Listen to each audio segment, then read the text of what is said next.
Hi, I'm Priscilla. I'm here to talk about Narrow Road. And as the title suggests, it's about how we as Christians walk the narrow road, similar to the narrow gate mentioned in Matthew. So, in this book, the author, Pastor David Wong, brings us through 19 different issues in some sense and teaches us how to walk the narrow path in each of them. So, some of the examples of the issues are pride and humility, and work and rest, as well as formal or casual clothes in church, or even things like marriage or love. So it's quite fascinating and quite a variety of topics here. I think what I love about this book is that Pastor David, as an author, he always likes to sprinkle his books with anecdotes from his very exciting international life, as well as proverbs from different cultures as well. It's like having a wise friend walk beside you to share a bit about what they have learned from life.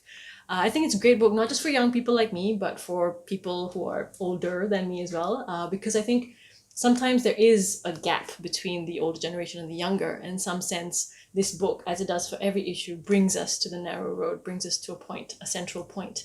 And similarly, the older generation as well, the younger generation, through this book, I believe, can come to the center point so that we can walk the narrow road closer to Christ, as you can see the little cross here. The next book is Attentive to God, Being Aware of God's Presence in Daily Life by Tony Horsfall.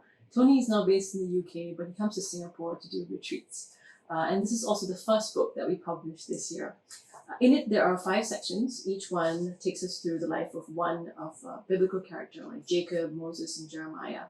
And each section is then divided into 5 chapters. What I love about it is how Tony really takes us into the life of the character. He elaborates about their family background, their situation, circumstances, personality even, and how all that somehow comes together and God uses that to speak into their lives, to grab their attention.